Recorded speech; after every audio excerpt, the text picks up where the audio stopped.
Hello, Axolotl fans. Let's cover release v0.51.0. We provide for the wet with most releases. If you check out the changelog and release notes that we put out into the Slack channel and elsewhere in the GitHub repo, you'll see a lot of the information. I think it's great, though primarily we provide the what. And so if you looked at the changelog, you'll see a lot of interesting and exciting changes, to be honest. None of them very exciting to look at. And so we're not going to show a lot of that today. We're just going to quickly cover the what and the why. Image pull push, ORAS go, replace crane. And so you'll see some changes, differences with the cache, plain HTTP, and how that's handled. Image pulls and pushes now respect OCI concurrency. Zarf will no longer pull images in parallel. So you may see a slowdown, but you'll be able to cater that with more concurrency. And then Docker v1 images are no longer supported.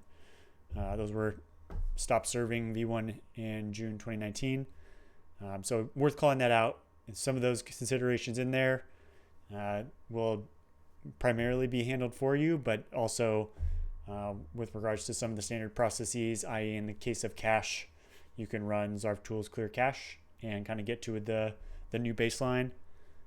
Shouldn't be a large hindrance. Logging, the legacy option was removed.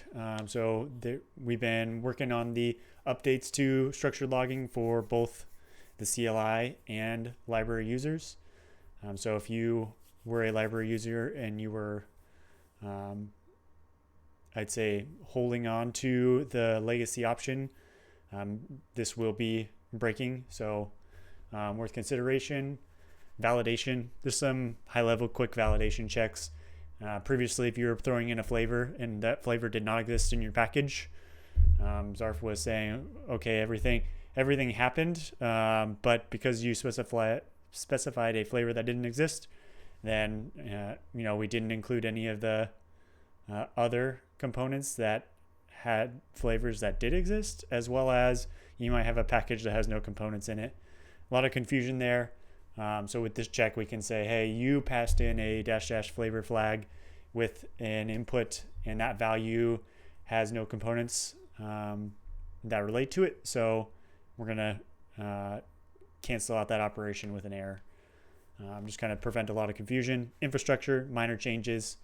The S3 bucket that houses the injector has changed, really just related to how we do things, and I'll mention some more notes on that in a minute.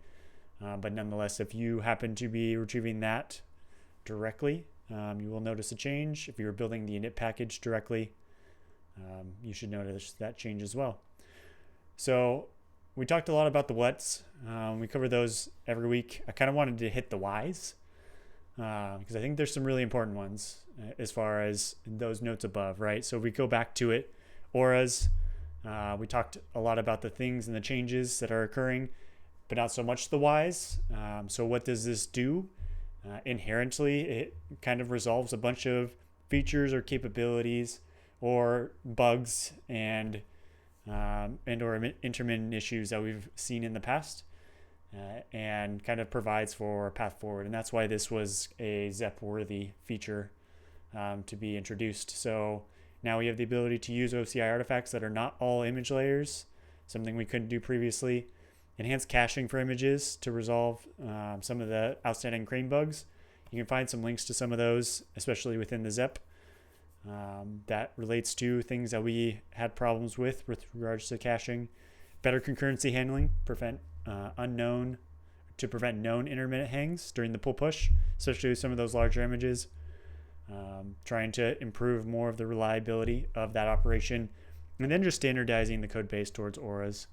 And so we can start pulling back on the utilization of crane, which is kind of I'd say in a different state from the ORAS library, which is progressing quite rapidly. We shoot over to logging. If you've seen the ADR for structured logging and the refactor that was produced in the past, you can actually see it over here. You'll see lots of information. This was introduced in June of last year. 2024. And so a lot of that structured logging work has been completed for some time, always improving on our use of logging. But it provided some of those structured interfaces for enhancing the SDK use and kind of decoupling the CLI from the CLI logging structure from kind of the backend SDK use. And, as a user experience as a whole, improving the ability to kind of perform more log query and analysis. And so some of the things we deem important for kind of looking at the operations of what happened, whether you're using Zarf and CI or imperatively. Always something to push forward on. Validation, prevent confusion in attempting to build a package where the flavor didn't exist. Not a huge one to mention here, kind of covered it already, but nonetheless, the why behind that work done above is to make that UX a lot better and make sure that the outcomes people are expecting do happen, and that there aren't some instances of unknown operations occurring or things that didn't end up in the proper outcome. Injector, this is really just kind of improving the management and processes around the infrastructure for where we host certain things. So that S3 bucket hosting the injector after it's built has changed, and this just allows us to further control how and where that infrastructure is maintained, so that if we need to perform something with it, as we've done multiple times in the past with migrating from one place to another, especially with the donation to the OpenSSF, these are considerations we want to ensure that are traceable as well as highly maintained for any future use. So with that, nothing exciting to show this time around, but nonetheless, definitely looking forward to making more of these videos if that is what everyone prefers. So thanks all.